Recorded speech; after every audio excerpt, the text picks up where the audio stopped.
الحمد لله نحمده ونستعينه ونستغفره ونؤمن به ونتوكل عليه ونعوذ بالله من شرور أنفسنا ومن سيئات أعمالنا من يهده الله فلا مضل له ومن يضلل فلا هادي له وأشهد أن لا إله إلا الله وحده لا شريك له وأشهد أن محمدا عبده ورسوله أما بعد فإن خير الحديث كتاب الله وخير الهدي هدي محمد صلى الله عليه وسلم وشر الأمور محدثاتها وكل محدثة بدعة وكل بدعة ضلالة وكل ضلالة في النار.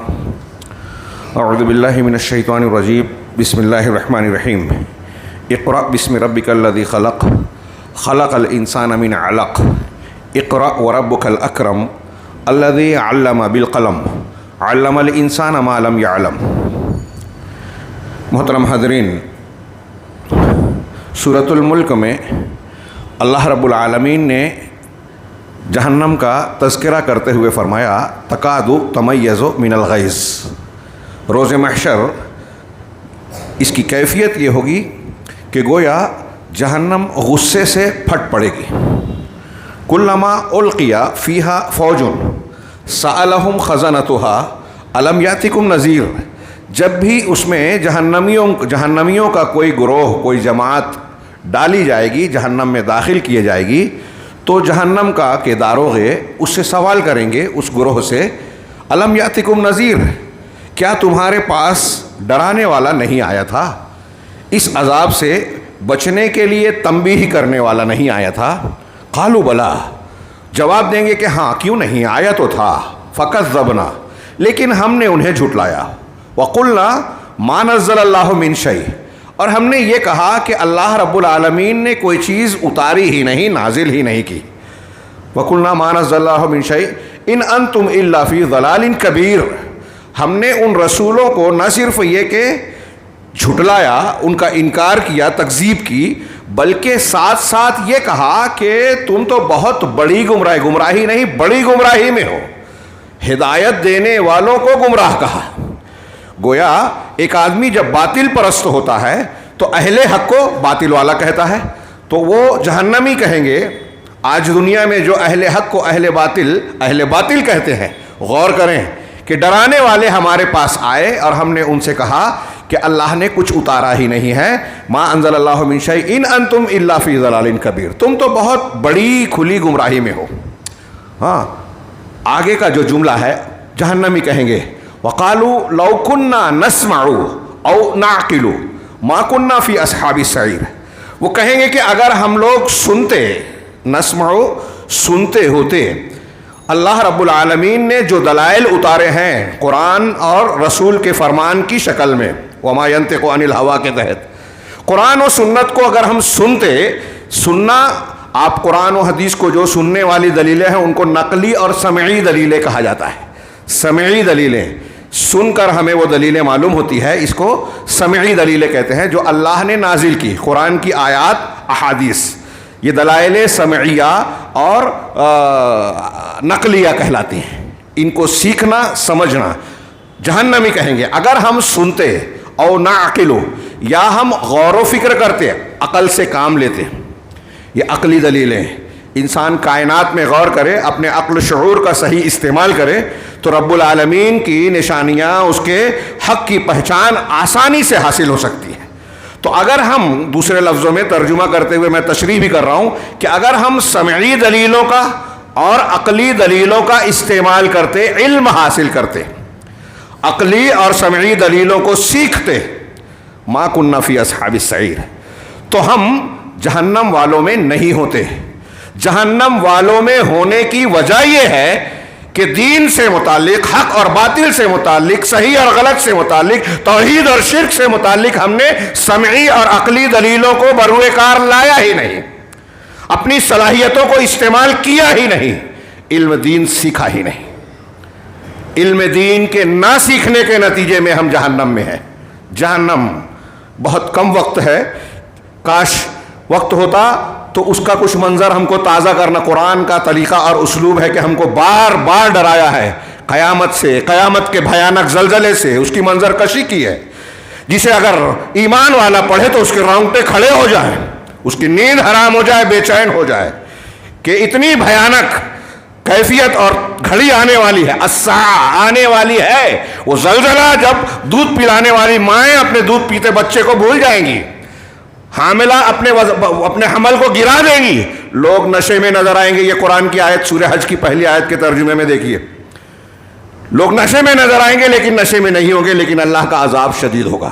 جہنم کی آگ ڈامر سے زیادہ کالی، وہاں آدمی موت کو پکارے گا، موت نہیں آئے گی، وَيَأْتِيهِ الْمَوْتُ مِنْ كُلِّ مَكَانٍ، موت ہر طرف سے آئے گی، شارحین اور مفسرین کے مطابق ایک ایک بال سے آئے گی، وَمَا هُوَ بِمَيِّتٍ، لیکن وہ مرے گا نہیں، موت کو پکارے گا، موت نہیں آئے گی۔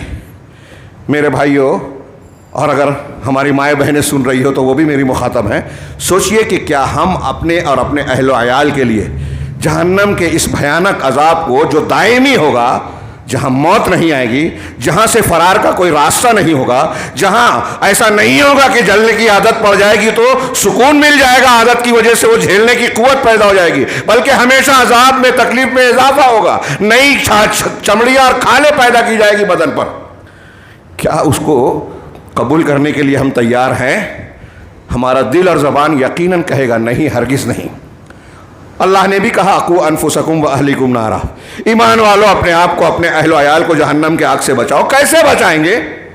اس کا پہلا قدم یہ ہے، پہلا قدم یہ ہے کہ جہنم سے بچنے کے راستے کو ڈھونڈیں، دین کا صحیح علم حاصل کریں۔ علم کامیابی کی دنیا اور آخرت میں پہلی سیڑھی ہے، بلکہ پہلا قدم ہے۔ اسی لیے رب العالمین نے اپنے رسول جناب محمد رسول اللہ صلی اللہ علیہ وسلم پر جو پہلی وحی کا نزول فرمایا، جہاں سے آپ کو نبوت بھی دی گئی اور انتہائی جامع آیات کے ذریعے سے علوم کا ایک خزانہ 5 آیتوں میں سمیٹ دیا گیا۔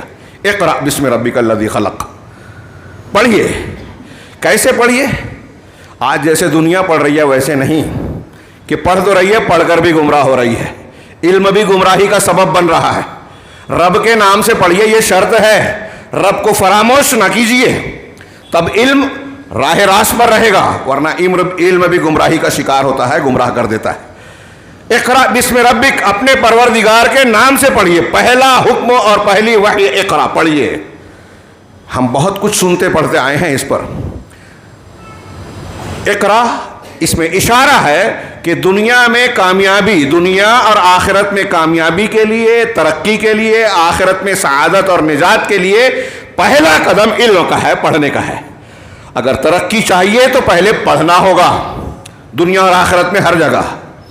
دوسری بات اقرا میں ہے کہ کیا پڑھنا ہے۔ اللہ نے یہاں یہ نہیں کہا کیا پڑھنا ہے، تو ایک تو ہم کچھ لوگوں نے اس میں نقطہ نکالا، وقت نہیں ہے۔ اقرأ بسم ربک الذی خلق، پڑھیے اپنے رب کے نام سے، تو پہلے رب کو پہچاننا ہے، خدا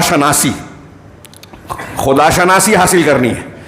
بسم ربک الذی خلق، جس نے پیدا کیا، تو مخلوق، ساری کائنات مخلوق میں خلقہ، کس چیز کو پیدا کیا یہ ذکر نہیں کیا، ساری مخلوق اس میں آ گئی، تو یہ جہاں شناسی ہے۔ اب وہ آپ فلکیات کا علم حاصل کریں، ارضیات کا علم حاصل کریں، طبقات الارض کا، سائنس کی کسی فیکلٹی کا، حساب، جغرافیہ، سائنس، ہندسہ، جیومیٹری، چاہے جو فیکلٹی، سب ما خلق میں اقرأ بسم ربک الذی، سب اللہ کی پیدا کی ہوئی چیزیں ہیں۔ تو رب شناسی، پھر مخلوق خلق شناسی، جہاں شناسی، تیسرا الذی کیا ہے، اقرأ بسم ربک الذی خلق الانسان، ان مخلوقات میں بطور خاص ذکر کیا خلق الانسان من علق، انسان کو دم بستہ سے پیدا کیا، جمے ہوئے خون سے۔ الگ ہی کیوں کہا، نطفہ یہاں کیوں نہیں کہا، یہ ایک الگ علمی بحث ہے، اس کا موقع نہیں ہے۔ یہاں کہا انسان کو، تو مطلب تیسرا یہ کہ خود شناسی، ہم انسان ہیں تو خود شناسی، اپنے آپ کو پہچاننے کا علم۔ دنیا کے جتنے علم ہیں، رب شناسی جس کو لوگ خدا شناسی کہتے ہیں، جہاں شناسی، خود شناسی، اس سے باہر کوئی علم نہیں ہے، ان کو سیکھنا ہے۔ بعض اہل علم نے کہا کہ اللہ نے کہا نبی صلی اللہ علیہ وسلم سے اقرا، کیا پڑھنا ہے؟ اس سورت کے فوراً بعد دوسری سورت جو ہے انا انزلناہ فی لیلۃ القدر، ہم نے اس قرآن کو لیلۃ القدر میں، قدر کی رات میں نازل کیا. تو پڑھنا وہ ہے جو اس کے بعد ذکر ہو رہا ہے، یعنی قرآن پڑھیے. اللہ نے جو علم اتارا ہے اسے پڑھیے. اس میں اشارہ ہے دوسری یہ کہ اگر آپ قرآن پڑھتے ہیں تو یہ آپ کی نجات کا، ہدایت کا ضامن ہے. یہ پکی بات ہے کہ آپ کو اگر ہدایت چاہیے، نجات چاہیے، اللہ کا قرب چاہیے، انعام چاہیے تو قرآن پڑھنا پڑے گا. قرآن کی تعلیم حاصل کرنے کی اپنے رب کے نام سے پڑھیے. یہاں ایک اور بھی لوگوں نے اشارہ کیا کہ اللہ نے آگے بتایا کہ انسان کو علق سے پیدا کیا. ہم کیا تھے؟ نطفہ، ہم باپ کی پیٹھ میں. اس کے بعد مختلف مراحل سے گزر کے آج ہم یہاں بیٹھے ہوئے ہیں. یہ ہمارے جسم اور شریر کو اللہ نے پروان چڑھایا، پیدا کیا، پروان چڑھایا. اس میں ہمارا کوئی دخل ہے نہیں. رب العالمین کی ربوبیت ہے جس نے ہم کو ماں کے پیٹ سے یہاں تک پالا اور آگے بھی کرے گا، مرنے کے بعد، اور اس کے بعد حساب کتاب، جنت یا جہنم. یہ اس کی ربوبیت ہے. تو جس نے شریر کو مختلف حالتوں میں اس کی ضروریات کا انتظام کر کے پالا پوسا، اس نے شریر کے ساتھ جو روح ہے، جسم کے ساتھ جو روح ہے، اس کی پالن، اس کی پرورش اور پروان چڑھانے کا انتظام کیا. الذی علم بالقلم علم الانسان ما لم یعلم. قلم کے ذریعے جس نے تعلیم دی اور وہ چیزیں سکھائی جو انسان جانتا نہیں تھا. علم کا انتظام کیا. اور جو علم اللہ نے آسمان سے بطور خاص نازل کیا، ایک علم تشریعی ہے، ایک علم تکوینی ہے. کائنات کے علم، دنیا کا سائنس، جغرافیہ، ہندسہ، جو بھی علم ہے انسان غور و فکر، تجربہ کے ذریعے سے حاصل کرتا ہے. لیکن شریعت کا علم، غیبیات کا علم، اس کو حاصل کرنے کا ذریعہ انسان کے پاس سوائے اللہ کی وحی کے کوئی نہیں ہے. اس لیے امام بخاری نے اپنی کتاب کا، صحیح بخاری کا آغاز کتاب الوحی سے کیا. کئی حکمتوں میں سے یہ کہ جو علوم ہم کو حاصل ہوتے ہیں غیب کے اور ایمان کے، وہ اللہ کی وحی سے حاصل ہوتے ہیں. ساری دین کی بنیاد وحی الہی کے ماننے پر ہے. اب وہ وحی قرآن کی شکل میں ہے، جناب محمد رسول اللہ صلی اللہ علیہ وسلم پر نازل ہونے والی سنت و احادیث کی شکل میں ہے. قرآن اور حدیث کے ذریعے سے ہم کو غیبیات کا علم ہوتا ہے. عقائد اور ایمان معلوم پڑتے ہیں. ایمان کا 99% غیب سے متعلق معاملات ہیں. اب ہمارے لیے نبی غیب ہیں، صحابہ کرام نبی صلی اللہ علیہ وسلم کو دیکھے تھے تو کچھ حیثیت سے آپ غیب نہیں رہے ان کے لیے. اس اعتبار سے 1% کو نکال رہے ہیں کہ بعض چیزیں مشاہدے کی ہو جاتی ہے. کچھ لوگوں نے معجزات دیکھے، ہم نے نہیں دیکھے. بعض جو حصی معجزات ہیں قرآن ہم دیکھ رہے ہیں. خیر یہ ایک علمی بحث. میں عرض کر رہا تھا کہ اللہ تبارک و تعالیٰ نے جو قرآن نازل کیا وہ پڑھیے. اس میں گویا آدمی کی نجات کا ذریعہ ہے. اسی لیے اللہ تبارک و تعالیٰ کے رسول نے فرمایا خیرکم من تعلم القرآن وعلمہ. تم میں سب سے بہترین انسان کون ہے؟ وہ نہیں جو وزیر اعظم اور صدر جمہوریہ بن جائے، وہ نہیں جو سائنٹسٹ ہو، ڈاکٹر ہو، وکیل ہو، انجینئر ہو، نام کمائے، ٹی وی چینل پر روز آتا ہو، جس کا بڑی شہرت ہو. اللہ رب العالمین کے نزدیک یہ لوگ خیر نہیں ہیں، اچھے بہترین نہیں ہیں. جو قرآن پڑھے اور پڑھائے اس کو ہم حقیر سمجھیں، الگ بات ہے. ہاں ہمارے بچے امام صاحب کے پاس پڑھنے جائے یا امام صاحب ہمارے گھر میں آئے، اس کی کیا قدر و قیمت ہے اندازہ لگائیے. ڈاکٹری انجینئرنگ پڑھنے کے لیے ہم کتنا ڈونیشن دے رہے ہیں، قرآن پڑھانے کے لیے کتنا اہتمام کر رہے ہیں. جو سب سے اہم علم ہے اس کی کیا اہمیت ہے ہمارے نزدیک. آگے ہم غور کریں کہ جو سب سے قیمتی نعمت ہے ہمارے نزدیک آج سب سے زیادہ حقیر بن گئی ہے. میں عرض یہ کر رہا تھا کہ اللہ تبارک و تعالیٰ نے جسم کو پروان چڑھانے کا جس طرح انتظام کیا، قرآن اور شریعت قرآن جناب محمد رسول اللہ صلی اللہ علیہ وسلم کے ذریعے سے دے کر ہماری روح کے پروان چڑھانے کا بھرپور انتظام کیا. اور دنیا میں کامیابی کا اسی کو نسخہ اور بنیاد بتائی کہ اگر آپ چاہتے ہیں دنیا میں ترقی، سعادت، اللہ کی قربت، تو یہ علم حاصل کرنا ہے. پہلا قدم یہ ہے. اب یہاں آپ کو میں اشارہ کروں کہ ہم ہر نماز میں پڑھتے ہیں اہدنا الصراط المستقیم. اللہ کے نبی صلی اللہ علیہ وسلم دعا فرماتے تھے، صحیح مسلم کی مختصر سی دعا. علامہ عبد الرحمن بن ناصر السعدی کہتے ہیں کہ غور کریں تو دنیا اور آخرت کی ساری بھلائیاں اس ایک جملے کی دعا میں آ گئی، ایک لائن کی. اللہم انی اسألک الہدی والتقی والعفاف والغنی. اہدنا الصراط المستقیم میں ہدایت مانگی، اس دعا میں بھی پہلی چیز ہدا ہے، ہدایت مانگی. اکثر اہل علم کہتے ہیں کہ ہدایت سے اصلی مطلب یہ ہوا کہ صحیح علم دے، صحیح ایمان دے. قرآن میں جہاں جہاں الا الذین آمنوا وعملوا الصالحات والعصر ان الانسان لفی خسر الا الذین آمنوا، وعملوا الصالحات. تو عمل سے پہلے جو آمنو ہے تو اس کا لوگوں نے کہا کہ ایمانیات سے متعلق اللہ تعالیٰ کے کی نازل چیزوں میں صحیح علم جس نے حاصل کیا اس کو ہدایت ملی, اس کو ایمان ملا. یعنی ایمان, ہدایت اور علم, بہت غور سے دماغ میں رکھیے گا, بہت کم وقت میں بڑی بات بیان کر رہا ہوں, زیادہ غور کیجیے, بہت غور سے سنیے. انتہائی اہم بات کہ ایمان, ہدایت اور علم صحیح, علم نافع, یہ ایک دوسرے سے جڑے ہوئے ہیں, لازم و ملزوم ہے, کٹ نہیں سکتے. اب اسی سے آپ یوں سمجھ لیجئے کہ جس کا علم صحیح جتنا بڑھتا جائے گا اس کا ایمان اتنا مضبوط اور اعلیٰ ہوتا جائے گا, وہ اتنا زیادہ ہدایت پر ہوتا جائے گا. جو آدمی علم میں غلط, یا تو علم حاصل نہ کرے, جاہل ہو, یا علم حاصل کرے لیکن باطل علم, بدعت کا علم حاصل کرے, شرک کا علم حاصل کرے, قرآن حدیث کا جو صحیح طریقہ ہے سیکھنے کا نہ سیکھے. آج ہمارے یہاں ماحولیات میں یہی ہو رہا ہے, شیاطین الانس والجن, بہت سارے باطل مذاہب, افکار اور بہت ساری ایسی چیزیں جو حق کے خلاف ہیں, وہ بدعات ہیں, وہ خرافات ہیں, وہ خارجیت ہے, باطنیت ہے, شیعیت ہے, رافضیت ہے, صوفیت ہے, وہ اسلام کے نام پر لوگ ہمارے بچوں کو سکھا رہے ہیں اور ہم کو فکر نہیں ہے. ہمارے بچے بھٹک رہے ہیں راہ راست سے, اہدنا الصراط المستقیم نماز میں پڑھ رہے ہیں, سمجھ نہیں رہے ہیں. اللہ تعالیٰ نے ہر نماز کی ہر رکعت میں ہر مصلی کو تعلیم دی ہے, ضرور پڑھو. کیوں؟ اس کی ضرورت ہے. شیخ الاسلام ابن تیمیہ کہتے ہیں کہ انسان کے لیے سب سے زیادہ اہم دعا, سب سے زیادہ نفع بخش, دنیا اور آخرت کے لیے مفید دعا یہ دعا ہے جو سورہ فاتحہ میں بیان کی گئی. اس کی ضرورت ہے, اس لیے کہ قدم قدم پر ہمارے ایمان پر ڈاکہ ڈالنے والے شیاطین الانس والجن ہمارا انتظار میں ہیں, ہمارے گھات لگائے بیٹھے ہیں اور ایمان کو خراب کرنے کی کوشش کر رہے ہیں. یہ کیسے بچے گا؟ صحیح علم سے. ہم صرف دعا کر لیں اللہ تعالیٰ روزی دے اور محنت نہ کریں, کمائے نہیں تو روزی مل جائے گی. اسی طرح یہ مانگے اہدنا الصراط المستقیم, صراط مستقیم یوں ہی مل جائے گی. محنت کرنا ہوگی. کیسے؟ علم کے حصول کے لیے. جناب محمد رسول اللہ صلی اللہ علیہ وسلم, وقت نہیں ہے, اشارات کر رہا ہوں. نبی صلی اللہ علیہ وسلم کو اولین و آخرین کا علم دیا گیا, پھر بھی اللہ تبارک و تعالیٰ نے آپ کو دعا سکھائی, وقل رب زدنی علما.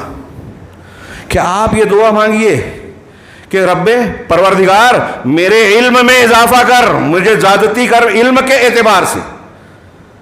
آج ہمارے ہاں کچھ دو کتابیں پڑھ لیتے ہیں, تھوڑی موڑی جانکاری دین کی حاصل کرتے ہیں, ہمارے ہاں لوگ اپنے آپ کو علامہ سمجھتے ہیں. کیا ضرورت ہے عالم کی, کیا ضرورت ہے سیکھنے کی؟ یہ سوچ خود جہالت کی علامت ہے, علم کی ناقدری ہے. امام احمد, امام یحییٰ حدیثوں کے اساتین ہیں.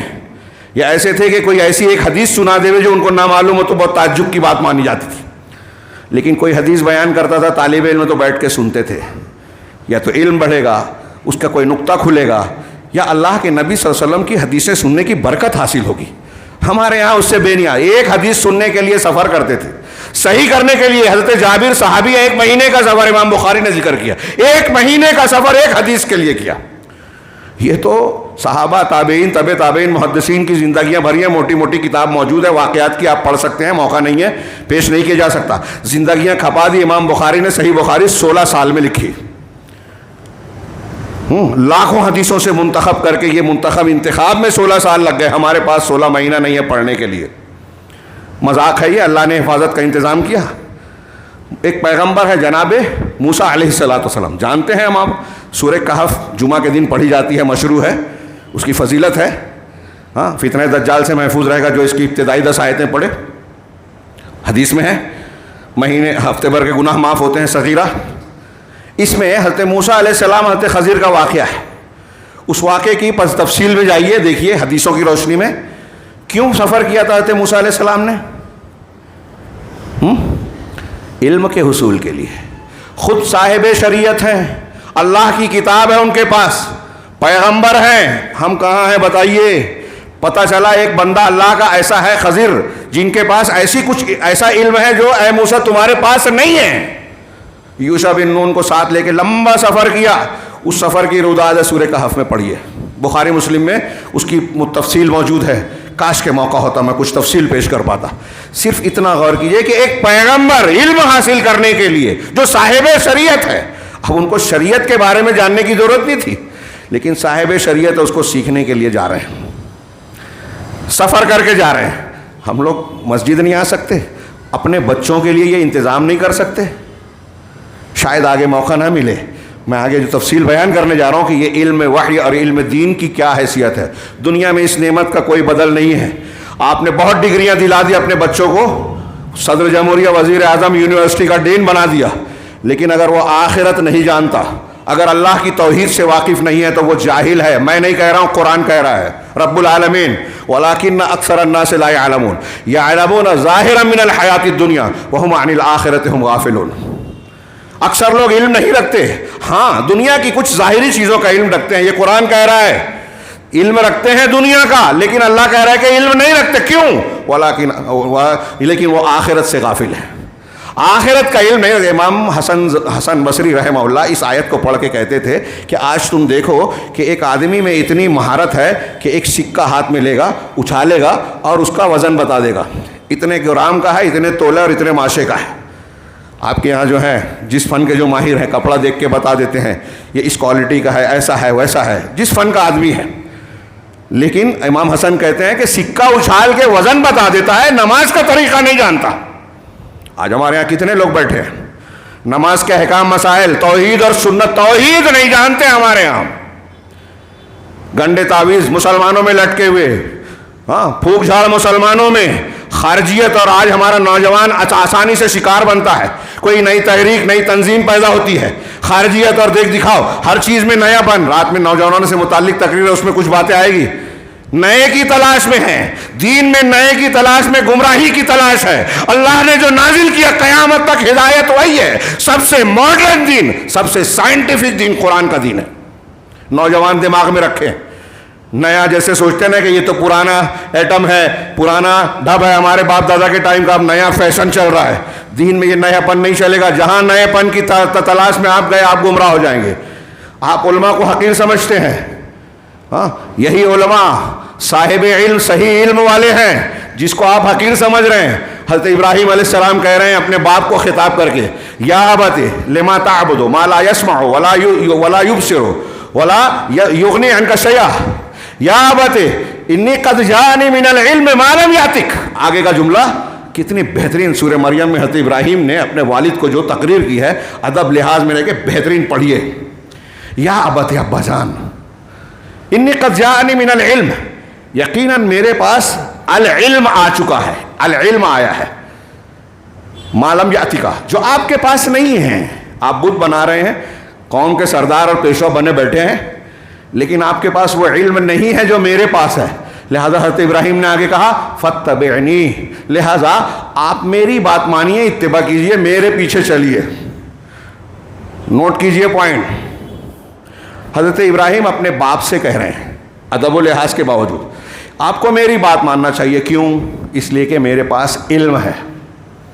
مطلب جس کے پاس علم ہو اس کی بات مانی جائے، چاہے وہ بیٹا ہو، چھوٹا ہو، بڑے کو اس کے پیچھے چلنا چاہیے، عمر کی وجہ سے نہیں، علم کی وجہ سے۔ دلیل کی اتباع ہونا چاہیے، باپ دادا کی تقلید نہیں۔ حضرت ابراہیم تقلید کرتے تو وہ بھی بت پرست اور بت گر ہوتے، لیکن کہا میرے پاس جو علم آیا۔ کون سا علم آیا تھا حضرت ابراہیم کے پاس؟ العلم قرآن و سنت والا، جس کو ہم حقیر سمجھتے ہیں، مجبور ہے اسی کے پیچھے نماز پڑھنے کے لیے۔ ہاں یہ ہماری مجبوری ہے، ورنہ شاید ہمارے یہاں آج کل لوگ ڈاکٹر انجینئر کو بولیں گے آپ امامت کیجئے، شاید یہ ہو گیا، کیونکہ علم دین حقیر ہو گیا ہے۔ قرآن کا زیادہ پڑھنے والا امام والا ہوگا، قرآن کا زیادہ پڑھنے والے شہیدوں میں پہلے اس کو ڈالو جس کے پاس قرآن کا علم زیادہ ہے۔ جنت میں اللہ تعالیٰ کہے گا کہ قرآن، صاحب قرآن، اقرا ورتقِ، پڑھتا جا، چڑھتا جا، تو قیامت میں جس طرح کہے گا کہ قرآن پڑھ پڑھ کے اوپر جا، جنت کے اعلیٰ مقام پر، دنیا میں بھی جو شخص جتنا قرآن پڑھے گا اتنا اونچا جائے گا۔ قرآن اور قرآن کی تعلیمات۔ حضرت ابراہیم کہہ رہے ہیں میری بات مانیے، میرے پاس جو علم آیا، یہ العلم جو حضرت ابراہیم کا تھا وہی انبیاء کرام کا علم، اللہ کا نازل کیا ہوا علم ہے۔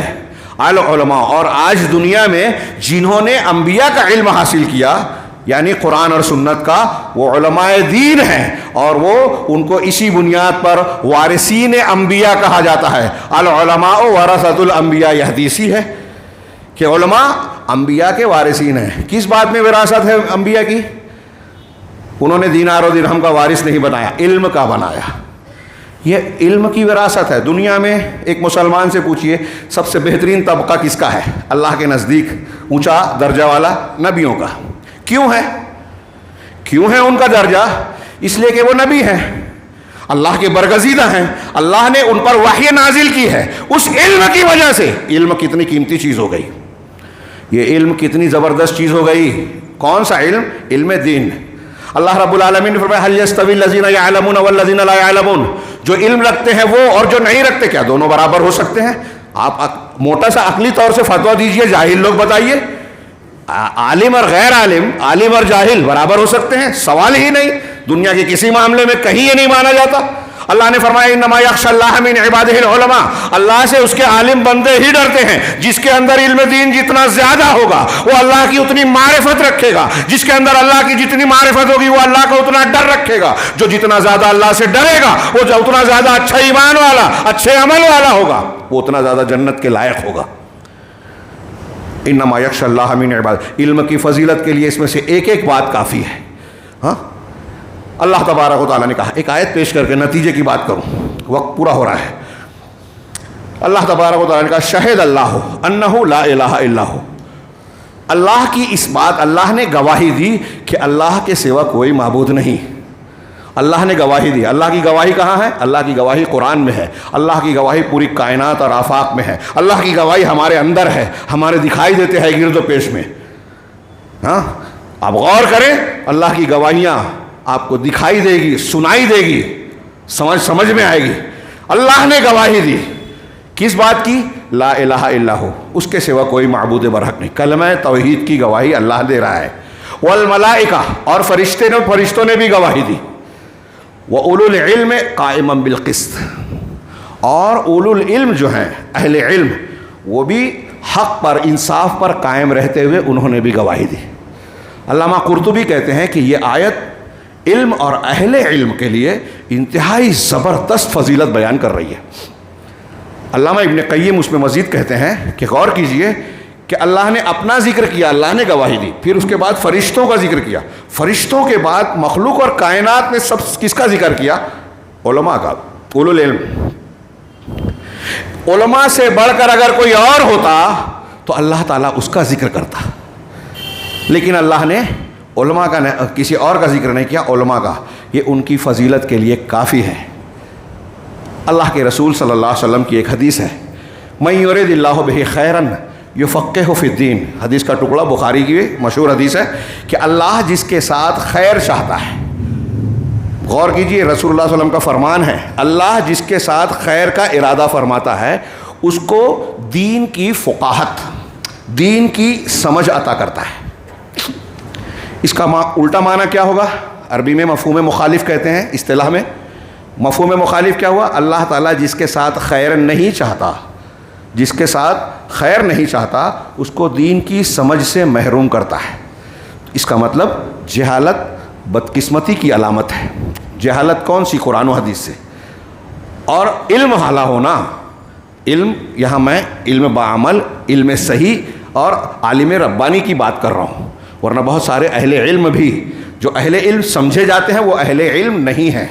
اگر ایک آدمی شرک کو قرآن سے ثابت کرنے کی کوشش کرتا ہے، بدعت کو شریعت سے ثابت کرنے کی کوشش کرتا ہے، تو وہ زیادہ بڑا جاہل ہے، اگرچہ دنیا اس کو علامہ کہتی ہو، اصحاب جو بہت استار ہی کیوں نہ ہو. منبر رسول سے بہت ذمہ داری سے کہہ رہا ہوں. اور آج ایسے مفکرین، دانشوروں کو علماء سمجھا جاتا ہے، ان سے فتوے پوچھے جاتے ہیں. یہ بھی قیامت کی نشانی ہے. ابھی یہ حدیث سنی، ایک روایت کہ اللہ کے رسول صلی اللہ علیہ وسلم نے فرمایا کہ علامات قیامت، ان من اشراط الساعہ ان یرفع العلم ویثبت الجہل. یہ سمجھ لیجیے کہ ہم نتیجے کی بات کے پاس آ رہے ہیں. قیامت کی نشانیوں میں سے یہ ہے کہ علم کو اٹھا لیا جائے گا اور جہالت عام ہو جائے گی. ہمارے یہاں اس حدیث کو سن کے نوجوان یا بہت سے لوگ سوچتے ہیں کہ آج تو ایسی ایسی یونیورسٹیز بن گئی ہیں کہ پہلے کبھی نہیں تھی. تحقیق و تجربات کی ایسی ایسی جو ہے لیبارٹریز اور تجربہ گاہیں ہیں جو پہلے نہیں تھی بظاہر. کاش کے وقت ہوتا میں بتاتا کہ علم بھی ایک نسبی چیز ہے. فرعون کے زمانے کی بہت سی چیزیں وہ لاش کو ممی بناتے تھے، آج لوگوں کو پتہ نہیں ہے. قلعے اور محل میں ہواؤں کے جو پانی گرم کرنے کے، ہواؤں کے اور بہت سارے جو ٹیکنیک تھی آج نہیں ہے. تو کچھ چیزوں میں وہ آگے تھے, کچھ چیزوں میں ہم آگے ہیں. ان کے پاس موبائل کمپیوٹر نہیں تھا, دوسری چیزیں تھیں. تو خیر مان لیا جائے کہ ایک آدمی کہتا ہے کہ یہ بہت ساری چیزیں ہیں, پھر یہ کیسے قیامت کی نشانی کیسے کہ علم اٹھا لیا جائے گا؟ یہاں علم سے مراد علم دین ہے, وہ علم جس کے بارے میں ہم پڑھتے سنتے ہیں, طلب العلم فریضۃ علی کل مسلم, کہ علم کا حاصل کرنا ہر مسلمان پر فرض ہے. کون سا علم؟ ڈاکٹر بننا ہر مسلمان پر فرض ہے, انجینئر بننا, سائنس کی ڈگری لینا, حساب کی ڈگری لینا نہیں. وہ علم جس کے بغیر نجات نہیں ہے, وہ علم جس کے بغیر آپ مومن اور مسلمان نہیں ہو سکتے, وہ علم جس کے بغیر آپ توحید اور شرک نہیں جان سکتے, وہ علم جس کے بغیر آپ نماز کا فرض ادا نہیں کر سکتے, وہ علم جس کے بغیر آپ حقوق ادا نہیں کر سکتے. آپ پر جو فرائض اور ذمہ داریاں عائد ہوتی ہیں اس کے بارے میں دین کی تعلیم حاصل کرنا ضروری ہے, جیسی آپ کی طاقت ہے. اگر آپ تاجر ہیں تو اصول تجارت جاننا ضروری ہے. حصے بکرے کی بات آ رہی ہے تو آپ کو نہیں پتا, آپ اہل علم سے پوچھیے. فاسألوا اہل الذکر ان کنتم لا تعلمون. ایک ایک آیت ہے, ہر ایک اپنے اندر معنویت رکھتی ہے. کاش موقع ہوتا کہ اہل ذکر سے پوچھیے اگر تم کو علم نہیں ہے. یہ اہل ذکر اور علماء سے پوچھنے کی بات ہے, جاہلوں سے مفکرین سے پوچھنے کی بات نہیں ہے کہ فلاں ڈاکٹر ہیں, ڈاکٹر اسرار صاحب, ڈاکٹر ذاکر نائک صاحب, فلاں صاحب نام لے رہا ہوں. ہمارے لوگوں کو اشارے سمجھ میں نہیں آتے. مولانا مودودی صاحب, فلاں صاحب, یہ جدید افکار اور نظریات میں چاہے جانکاری رکھتے ہوں, لیکن دین کے معاملے میں ڈاکٹر اسرار صاحب وحدت الوجود اتحادی ہندوانہ عقیدہ افلاطونی عقیدہ پیش کرتے ہیں, جو صوفیوں کی گمراہی ہے, جو دنیا کا سب سے بڑا کفر اور شرک ہے, اور ہمارا نوجوان اس سے متاثر ہو. کتنی شرم کی بات ہے. ہماری بچیاں مرتد ہو رہی ہیں. یہ ہمارے تربیت کا معاملہ ہے کہ ہم نے اس علم کو کہاں رکھا ہے. ڈاکٹر بنا رہے ہیں, انجینئر بنا رہے ہیں, کالج بھیج رہے ہیں. مسجدوں میں جانے سے عورتوں کو روک دیا کہ فتنے کا دور ہے. کالجوں سے نہیں روکا, جہاں دین ایمان بیچ رہی ہیں وہ. بے غیرتی کی انتہا ہے. مسجد آئیں گے تو فتنہ. کالج میں کسی مفتی کا فتویٰ نہیں دیکھا کہ وہ یہ کہتا ہو کہ وہاں اگر گئے مرتد ہو رہی ہیں تو وہاں جانا بند کر دیا جائے. مسجد میں اس سے بڑا فتنہ ہے. یہاں کے لیے فتویٰ دے دیا, مسجدوں سے عورتوں کا راستہ ہی بند کر دیا. بات پھیل گئی. واپس آتے ہیں. قیامت کی نشانیاں, یہ جامع بات جو میں نے کچھ اشارے کیے سب اس میں آ جاتی ہے اس حدیث میں. علم کا اٹھا لیا جانا. علم کا اٹھانا کیسا ہے؟ اللہ کے رسول صلی اللہ علیہ وسلم نے خود ہی تشریح کر دی. بخاری مسلم کی بالکل پختہ حدیث کہ جب ایسا ہوگا کہ ان اللہ لا ينتزع العلم انتزاعا, اللہ تعالیٰ ایسا نہیں کرے گا کہ علم کو یوں ہی لوگوں کے سینوں سے چھین لے ہوئے اٹھا لے ہوئے, ولکن یقبض العلم بقبض العلماء. ہاں ایسا کرے گا کہ علماء کو اٹھا کر علم کو اٹھائے گا, قبض کرے گا. تھوڑی دیر کے لیے غور کیجئے بھائی, علماء کا وجود کتنی بڑی نعمت ہے. علماء, دین کے علماء اٹھتے جائیں گے, علم اٹھتا جائے گا. ہم علماء کی عزت و قدر کرنے کی جب بات کرتے ہیں, قرآن حدیث کرتا ہے, تو یہ ان کی شخصیت کی نہیں, ان کے علم کی قدر, دین کی قدر. ہاں اقوال ہیں, ٹائم نہیں ہے. کسی نے کہا کہ اگر آپ عمرہ کی بے عزتی کرتے ہو, عمرہ کی جو حکام ہیں, تو آپ کی دنیا خراب ہوگی. حاکم کو دشمن بنا رہے ہو. علماء کو اگر کوئی بے عزتی کرتے ہو, استخفاف کرتے ہو, تو آپ کی آخرت خراب ہوگی. ہاں اس بستی میں نہیں رہنا چاہیے. اہل علم نے, ہمارے سلف نے کہا جس میں عالم نہ ہو, قرآن حدیث کا جاننے والا. ڈاکٹر نہیں ہے تو آپ کا علاج نہیں کر پائے گا کوئی, اگر بستی میں اگر عالم نہیں ہے تو آپ کو صحیح دین نہیں بتا پائے گا, آپ کے عقیدے اور روح کی بیماریوں کا علاج نہیں کر پائے گا. اس لیے علماء دین کے اطباء ہیں, ان کا وجود ضروری ہے. اللہ کے رسول نے فرمایا کہ ایک اللہ علم کو کیسے اٹھائے گا؟ علماء کو اٹھا کر. حتی اذا لم یبق عالما, یہاں تک کہ جب لوگ اللہ عالم کو نہیں چھوڑے گا, اتخذ الناس رؤوسا جہالا, تو لوگ اپنا جاہلوں کو اپنا سردار بنا لیں گے. یہاں تو علماء ہیں تب بھی لوگ جاہلوں کو سردار بنا رہے ہیں. فلاں ڈاکٹر, فلاں مفکر, فلاں سید قطب, عالم نہیں ہے. انبیاء کی توہین, عقائد کا انکار, اہل سنت والجماعت کے متفقہ عقائد دلائل کے خلاف. مرزا صاحب ایک ہیں, ہاں, جو میں مانتا ہوں یہودیوں اور رافضیوں کے ایجنٹ ہیں. ان کے جھوٹ اور تضادات سامنے ہیں. صحابہ کرام کے قرآن و حدیث سے ثابت شدہ عقائد کو رد کر رہے ہیں, اس کے خلاف باتیں تاریخی روایت کی بنیاد پر متشابہات کو, محکم کو چھوڑ کر متشابہات اختیار کر کے ہمارے نوجوانوں کو ورغلا رہے ہیں. ہمارا نوجوان یہ سمجھنے لگا کہ اہل بیت کی محبت کا تقاضا یہ ہے کہ صحابہ کرام جو ان کے خامنے تھے، امیر معاویہ، حضرت عمرو بن العاص رضی اللہ عنہم اور دوسرے صحابہ، اور یہاں تک کہ ام المؤمنین حضرت عائشہ، ان کو گالی دی جائے، ان سے نفرت کی جائے، یہ ایمان ہے۔ یہ رافضیت ہمارے یہاں پھیلائی جا رہی ہے اور لوگ، ہمارے نوجوان متاثر ہو رہے ہیں، ہماری پیشانی پہ بل نہیں آ رہا، ہم وجہ نہیں جان رہے ہیں، اپنے آپ کو بے بس محسوس کر رہے ہیں۔ اس کی سب سے بنیادی اور بڑی وجہ یہ ہے کہ ہم نے علم دین اپنے بچوں کو سکھانے کا انتظام کیا ہی نہیں، مسجد سے ان کو جوڑا ہی نہیں، قرآن کی تعلیم کا انتظام کیا ہی نہیں، اور سب سے بڑھ کر عقیدے اور منہج کو سکھایا ہی نہیں۔ اس لیے ہر چیخنے چلانے والا، مسلمانوں پر ظلم ہو رہا ہے، ایک آدمی جو ہے جذباتی بات کرتا ہے، ہمارا نوجوان اس کے پیچھے بھاگتا ہے، علماء کیا کر رہے ہیں، یہ کر رہے ہیں، وہ چاہے بکواس کرتا ہو۔ یہ قرآن کہہ رہا ہے، اللہ کے رسول صلی اللہ علیہ وسلم فرما رہے ہیں کہ یہاں تک کہ جب عالم باقی نہیں چھوڑے گا تو لوگ جاہلوں کو اپنا سردار بنا لیں گے، ان سے سوال کیا جائے گا دین کے بارے میں۔ آج سوال کر رہے ہیں بردرز وغیرہ، دیکھیے کیسے الٹے سیدھے جوابات دے رہے ہیں، فتوے دے رہے ہیں۔ صحابہ کرام، تابعین، ائمہ ہدی، آج کے بھی جو بڑے بڑے علماء ہیں، دین کے معاملے میں حلال حرام میں بولنے سے احتیاط برتتے ہیں، اور یہ دڑا دڑ سوال کا جواب دیتے ہیں، یہ جہالت ہے ان کی۔ تو لوگ جاہلوں کو اپنا سردار بنائیں گے، ان سے سوال پوچھا جائے گا، وہ فتویٰ دیں گے بغیر علم کے، بغیر علم کے فتویٰ۔ اگر کسی مولوی کا فتویٰ پڑھ کے جواب دے رہا ہے تو یہ علم سے فتویٰ دینا نہیں ہے۔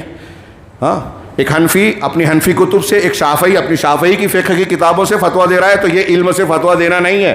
قرآن حدیث کے دلائل کو سمجھ کر، حالات اور واقعے کو جان کر، اس کا انطباق صحیح انداز میں کرنے کی صلاحیت رکھنے کے بعد اگر کوئی فتویٰ دیتا ہے تو یہ علم سے فتویٰ دے رہا ہے، دلیل کی بنیاد پر۔ تو یہ جتنے ہیں جہالت کی بنیاد پر فتویٰ دے رہے ہیں، فضلوا واضلوا، اللہ کے رسول صلی اللہ علیہ وسلم فرمایا کہ خود بھی گمراہ ہوں گے اور لوگوں کو بھی گمراہ کریں گے۔ یہاں نتیجہ کیا نکلا کہ علماء کی کمی یا علم کا نہ ہونا یہ قیامت کی نشانی ہے، اور اس کی وجہ سے فتنے ابھرتے ہیں۔ قیامت کی نشانی ہے اور علم کے نہ ہونے سے فتنے۔ آپ اپنے بچے کو مسجد میں بھیجیے، ہمارے یہاں پرانے یہاں یہ انتظام ہوتا تھا، اس کو معمولی چیز نہ سمجھیں۔ آج ہماری اسکولوں میں یہود و نصارہ کے بنائے ہوئے ٹریک پر اسکول سے لے کے کالج اور یونیورسٹی تک، تیونس میں، عالم اسلام میں، امریکہ اور ان کے لوگ جو ہے کروڑوں ڈالر خرچ کر رہے ہیں کہ مسلمانوں کے کالجز میں ان کے بنائے ہوئے نصاب کو شامل کیا جائے، جو اسلامی مزاج کی بجائے جدیدیت کا مزاج دے ہوئے، نام مسلمان کا ہو لیکن تحقیق کے نام پر جو ہے وہ اسلام کے خلاف باتیں کرے، حجاب کے خلاف باتیں کرے، شادی کئی متعدد ازدواج کے خلاف اعتراض کریں، اسلامی عورت کے متعلق جو ہے وہ یہ لوگوں میں پھیلائے کہ دیکھو ظلم ہو رہا ہے، حالانکہ دنیا میں اسلام سے زیادہ بہترین، فطری، ہر حقدار کو حق دینے والا کوئی دین ہے ہی نہیں۔ غیر مسلم عورتیں، یورپ اور امریکہ کی عورتیں مسلمان ہو رہی ہیں، مسلمان عورتیں مرتد ہو رہی ہیں۔ وہ اس لیے کہ وہ تعلیم حاصل کر رہی ہیں، تجربے سے گزر کر انہوں نے دیکھا کہ یہاں عذاب علیم ہے، سماج اور معاشرے میں ان کے یہاں چمک دمک کے پیچھے انتہائی اندھیری دنیا ہے، اور یہاں ہم کو لگتا ہے کہ یہ پردہ، یہ جو تکلیف اور پریشانی ہے، اس کے پیچھے اگر ہم ادھر جائیں گے تو ہم کو بڑی کشادگی اور اچھائیاں نظر آئے گی۔ یہ دھوکہ علم صحیح کے نہ ہونے کی وجہ سے، مرعوبیت کی وجہ سے، اللہ تبارک و تعالیٰ کے امتحان کو امتحان نہ سمجھنے کی وجہ سے ہے، اور ساری چیزوں کی جڑ بنیاد علم کا نہ ہونا، جہالت کا عام ہونا ہے۔ تو میں یہ عرض کر رہا تھا کہ یہ جو آپ کے مسجد مدرسے میں امام صاحب اور مولوی صاحب آپ کو قرآن حدیث کی تعلیم دیتے ہیں نا، آپ اس کو معمولی مت سمجھیے۔ کروڑوں خرچ کریں آپ، ڈاکٹر بنانے کے لیے کئی لاکھ دیتے ہیں نا ڈونیشن، اس کے مقابلے میں اگر آپ عقیدہ توحید، آخرت سکھانے کے لیے اپنے بچوں کو، مولوی صاحب کو اگر کروڑ دے تو کم ہے، نہ آپ دیں گے نہ وہ لیں گے، اور آپ دے بھی نہیں سکتے، اس کا کوئی مول نہیں ہے۔ میں صرف سمجھا رہا ہوں کہ یہ اس کی قیمت ہے جو ہم سمجھ رہے ہیں، ہم خود جاہل ہیں۔ ہاں، میں نے بتایا ہمارے اسلاف علم کی قدر و قیمت جانتے تھے، سفر کرتے تھے، انبیاء دعا کرتے تھے، ہم قرآن حدیث کو حقیر سمجھ رہے ہیں۔ یہاں مکاتب ختم ہو گئے مسجدوں میں، علماء رکھیے، میں تو ابھی جگہ جگہ کہہ رہا ہوں، سعودی عرب وغیرہ میں یہ اہتمام ہے کہ بار علماء کو مسجد جتنی وہاں حکومت کے زیر انتظام مساجد ہیں، ہر جگہ علماء کا انتظام ہے جو کتابیں پڑھاتے ہیں، دروس مستقل۔ آپ کو وہاں کے عوام میں آدھے عالم ملیں گے، وہاں کا نوجوان اس طرح سے کوئی مرزا پیدا ہو گیا، کوئی غامدی آ گیا، اس کے پیچھے بھاگنے لگے، ڈاکٹر اسرار کی بکواس سن کر اس کے پیچھے چلنے لگے، یہ وہاں کے نوجوانوں میں آپ کو نظر نہیں آئے گا۔ کیوں؟ اس لیے کہ ان کے یہاں علم کی بنیاد بچپن سے فراہم کی جاتی ہے. مسجد کو درسگاہ بنایا گیا ہے. علماء سے عوام کا رابطہ جوڑا گیا ہے. علماء اور عوام میں ایک انقطاع نہیں ہے. یہود و نصارہ کی سازش کے تحت عوام کو ہمارے یہاں یہ پھیلایا جاتا ہے. یہ تحریکی حضرات یہ کہتے ہیں علماء نے دین کو برباد کیا. یہ کیا کر رہے ہیں؟ یہ بزدل ہیں, یہ جاہل ہیں, یہ حالات اور واقعات کے حقائق کو نہیں جانتے. سب جھوٹ ہے. اس پر کتابیں لکھی ہے لوگوں نے کہ سازشیں کیسی ہو رہی ہے, کس طریقے سے پھیلایا جاتا ہے, اور علماء سے عوام کو کس طرح دور. اور وہ کہتے ہیں یورپ اور امریکہ کے یہود و نصارہ کی یہ اسٹڈی ہے کہ اگر مسلمان نئی نسل کو, اگلی نسل کو اپنے قابو میں کرنا ہے تو دین سے دور کرو, قرآن و حدیث سے دور کرو. اور قرآن و حدیث سے دور کرنے کا آسان طریقہ یہ ہے کہ قرآن و حدیث کے علماء سے, مدارس سے دور کرو. یہ بہت بڑی بات اور تفصیل کو میں نے شارٹ میں بیان کیا. لہذا میں یہ نتیجے کی بات کر رہا تھا کہ ہمارے یہاں یہ فتنے جو امڑ کر آ رہے ہیں یہ دین کے علم کو نہ سکھانے کی وجہ سے. اس کا یہ مطلب نہیں ہے کہ دوسرے علوم کی میں برائی بیان کر رہا ہوں. یہ ایک اقتباس ہے, وقت زیادہ ہو گیا ہے اور بہت کچھ باقی ہے. شیخ عبد الرحمن بن ناصر السعدی کے اقتباس کا اختصار کے ساتھ ایک پیج ہے اور اس کو بہت مختصر میں بیان کرنا چاہتا ہوں. وہ یہ کہ سب سے پہلے اللہ تبارک و تعالیٰ نے تمام نفع بخش علوم کو سیکھنے کا حکم دیا. تمام نفع بخش, جو نفع بخش نہیں ہے وہ حرام ہے. جیسے جادو سیکھنا, سکھانا, کرنا, کرانا, کروانا حرام ہے, کفر ہے, مفید نہیں ہے, عقیدہ خراب ہوتا ہے, کفر ہوتا ہے, شیطان سے استمداد ہوتا ہے. تو کہا جتنے فائدے مند علوم ہیں ان کے سیکھنے کا حکم دیا. اور اللہ کے رسول کو بتایا کہ دعا مانگے, اللہم انی اسألک علما نافعا. اللہ کے رسول دعا مانگتے تھے کہ علم نافع میں تجھ سے مانگتا ہوں, اور خاص طور سے وہ علم جو اللہ تعالیٰ نے اپنے رسول پر نازل کیا قرآن و سنت کی شکل میں, اس کو سیکھنے کا علم اور حکمت کو, جو اپنے اندر تمام مفید چیزوں کو سمیٹے ہوئے ہے, دنیا اور آخرت کے فائدوں کو سمیٹے ہوئے ہے. اور اس کے سیکھنے پر اللہ نے وعدہ کیا ہے کہ دنیا میں بھی بلندی ملے گی اور آخرت میں بھی. اور جو شخص دین کا علم سیکھے گا وہ دنیا میں بھی سردار بنے گا, آخرت میں بھی اس کو اونچا مقام ملے گا. نوجوان سرداری چاہتے ہیں تو قرآن حدیث سیکھیے, اس کی عادت ملے گی. کہا اور یہی علم دین سیکھنے والے ائمہ بنیں گے, ان کے پیچھے لوگ چلیں گے اور ان کے طریقے پر لوگ جو ہے طریقے کو اپنا راستہ بنائیں گے. چنانچہ علم کی فضیلت اور اس کی بلندی کو بیان کرنا ممکن نہیں ہے کہ کتنا اعلیٰ مقام ہے. ہم ان کو مختصر میں بیان نہیں کر سکتے, اس کے لیے الفاظ نہیں ہیں. اور جتنے بھی افعال, اس کے لیے اتنا ہی کافی ہے کہ ہمارے جتنے بھی افعال ہیں, اقوال ہیں, عقائد ہیں, افکار ہیں, ارادے ہیں, وہ صحیح ہیں یا غلط, قابل قبول ہیں یا قابل رد, اچھے ہیں یا برے, اس کا انحصار علم پر ہے. ہم جو کام کر رہے ہیں وہ صحیح ہے, وہ سنت ہے یا بدعت ہے, شرک ہے یا توحید ہے, اللہ کے یہاں قبول ہونے والا ہے یا نہیں ہے. علم سے پتہ چلے گا کن اعمال سے ہم کو کمال ملے گا, کن اعمال سے ہم کو ہمارے عمل میں کمی یا خرابی پیدا ہوگی, ہمارا عقیدہ بگڑ جائے گا. اس کی بھی جانکاری علم سے ہی ہوگی. کہا کہ وَإِنَّ الْعِلْمَ نُورٌ فِي الصُّدُورِ, یہ علم سینے کا نور ہے. وَحَيَاةٌ لِلْقُلُوبِ, دلوں کی زندگی ہے. ہاں, ہمارے لیے کھانا پینا جسم کی غذا ہے, علم جو ہے وہ دل اور روح کی غذا ہے. اسی کے ذریعے سے یہ جو 2-3 جملے ہیں میں یہ بتانے کے لیے پڑھ رہا ہوں, یہ جو اب بولنے جا رہا ہوں, کہ اسی علم کی وجہ سے اللہ کی معرفت حاصل ہوتی ہے. آپ کو صحیح علم جب ہوگا تو آپ اللہ کو پہچانیں گے, اللہ کا حق جانیں گے, دنیا میں آنے کا مقصد جانیں گے, اس کو اہمیت دیں گے. اس کے ذریعے سے اللہ کی معرفت حاصل ہوتی ہے. جتنے شرک کر رہے ہیں دنیا میں, وہ چاہے اپنے آپ کو مسلمان کہتے ہوں, وہ اللہ کی معرفت سے, صحیح علم سے محروم ہیں. ہاں, اللہ کے اسماء و صفات کا علم دنیا کی سب سے لذیذ نعمت, سلف نے کہا. ہاں, جو نہیں جانتا وہ دنیا کا بہت بڑا مسکین اور محروم ہے. سب کچھ ملنے کے بعد بھی اگر اللہ کی معرفت نہیں ہے, اللہ کے اسماء و صفات کا علم نہیں ہے, تو آپ سب سے لذیذ نعمت سے محروم ہیں. تو اس کے ذریعے سے اللہ کی معرفت حاصل ہوتی ہے. اسی کے ذریعے سے, علم کے ذریعے سے اللہ کی عبادت ہوتی ہے. صحیح عبادت آپ کب کریں گے؟ جب علم حاصل کریں گے. نماز کی بہت فضیلت آپ نے بیان کی. ہمارے کچھ لوگ فضائل پہ کرتے ہیں, محنت کرتے ہیں. اگر مسائل نہیں معلوم ہے, آپ کو پتہ ہی نہیں ہے نماز کیسے پڑھی جائے, تو آپ کو فضیلت ملے گی کیا؟ تو علم حاصل کیجئے, تب آپ صحیح عبادت بھی کریں گے. اسی کے ذریعے سے حلال حرام, صحیح غلط, پاکیزہ اور خبیث کے درمیان، نیک اور بد کے درمیان، اہل جنت اور اہل جہنم کے درمیان فرق معلوم پڑتا ہے۔ اسی طریقے سے علم کے ذریعے سے جو بری صفات ہیں اس کی اصلاح ہو سکتی ہے، جو آپ کے کمالات میں کمی ہے اس خلل کو دور کیا جا سکتا ہے، اور آپ کے عمل کی اصلاح کی جا سکتی ہے، دنیا اور آخرت کو بھلا بہتر بنایا جا سکتا ہے۔ اسی کے ذریعے سے جو ہے ہمارے سماج میں، معاشرے میں، گھر میں، ہمارے اخلاق کردار میں جو نقص ہے، خامیاں ہیں، ان کی اصلاح کی جا سکتی ہے۔ یہ علم دین رسول کی میراث ہے، اور علماء انبیاء کے وارثین ہیں، اور انبیاء نے علم کو کا وارث بنایا۔ جو شخص اس علم کو حاصل کیا اس نے بہت بڑے حصے کو حاصل کر لیا، اور اگر علم نہیں ہوتا تو دنیا کے لوگ جانوروں کی طرح ہوتے۔ اور لوگوں کو شیخ کہتے ہیں علم دین کی حاجت کھانے پینے سے بڑھ کر ہے۔ آپ اپنے بچوں کو موبائل دے دینا، کھانا پینا، کھلونا دے دینا زیادہ اہم سمجھتے ہیں، اس سے زیادہ اہم یہ ہے کہ آپ مسجد بھیج کر اس کو توحید سکھائیے، دین سکھائیے، قرآن۔ ہمارے پرانے علماء کا طریقہ تھا کہ بچوں کو کون سی تعلیم دینا ضروری ہے۔ علامہ ابن خلدون لکھا، جس کو یورپ والے بہت مانتے ہیں شہریت کے اعتبار سے، لیکن اسلامیت کے اعتبار سے انہوں نے جو بیان کیا کہ بچوں کو سب سے پہلے قرآن پڑھایا جائے، کچھ حصہ ضرور یاد کرایا جائے، پھر دین کی بنیادی تعلیمات جس میں خاص طور سے عقیدہ وغیرہ سکھایا جائے، اس کے بعد آگے بڑھایا جائے۔ آپ مکتب اور اس کو سکھا رہے ہیں، اور پھر اس کے بعد جب دین کی بنیاد بن جائے تو آپ اسے عالم دین بناتے ہیں یا ڈاکٹر، انجینئر یا کچھ بھی بناتے ہیں، یہ الگ بات ہے، لیکن بنیاد آپ کی یہ ہونی چاہیے۔ اور اگر آپ ایسا نہیں کر رہے ہیں تو قیامت کے دن آپ کو اپنے بچوں کے بارے میں جواب دینا ہوگا۔ آپ اپنے بچے کے سب سے بڑے دشمن ہیں۔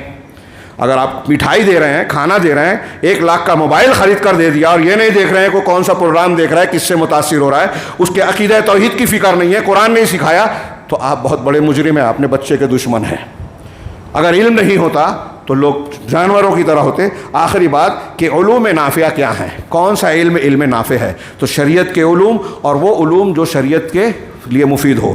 اب اس کے علاوہ وہ علوم جو مسلمانوں کو مضبوطی عطا کرے، ہاں، وہ سائنس ٹیکنالوجی کے ہوں، مسلم حکومت ہو تو اس میں جو ہے اس کی قوت اور طاقت بڑھانے کے لیے اعدوا لهم ما استطعتم من قوت و رباط الخیل والی آیت کے مطابق جو ہتھیاروں کا انتظام اور دوسری چیزیں، یہ بھی، اور جیسے جس کی جیسی ضرورت ہے، اب ایک بیمار کا علاج کرنے کے لیے ضرورت ہے، لوگوں کو فائدہ پہنچانے کی ضرورت ہے، تو سارے علوم جو مفید ہیں اس کی اپنی اپنی اہمیت ہے۔ لیکن تمام دنیا میں جو علوم ہیں، اسی علم کی وجہ سے انسان کو اعلیٰ مقام عطا کیا ہے۔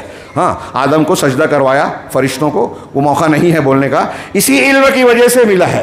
دنیا کے سارے مفید علوم کی اہمیت ہے، سارے علوم میں سب سے زیادہ اہم علم دین ہے، علم دین میں سب سے زیادہ اہم علم عقیدہ اور منہج ہے۔ اگر اس سے آپ اور ہم محروم ہیں تو سمجھ لیجئے کہ دنیا کی سب سے اہم چیز سے ابھی ہم بہت دور ہیں۔ اللہ رب العالمین اس سب سے اہم نعمت کی قدر کرنے کی ہمیں توفیق عطا فرمائے، اور ہمیں اس علم کو سیکھنے، سکھانے اور اس کا حق ادا کرنے کی توفیق دے۔ اس کی برکت سے آج مسلمانوں کی جو بری حالت ہے اس کی سدھار، اور اللہ رب العالمین کی نصرت اور مدد کا حقدار ہمیں بنا دے رب العالمین، اور دنیا اور آخرت میں کامیابیوں سے نوازے۔ اقول قولی ھذا واستغفر اللہ لی ولکم سائر المسلمین، وصلی اللہ علی نبینا محمد۔ بارک اللہ لنا ولکم فی القرآن المجید، ونفعنا وإیاکم بالآیات والذکر الحکیم، انہ تعالی جواد کریم ملک بر غفور رحیم۔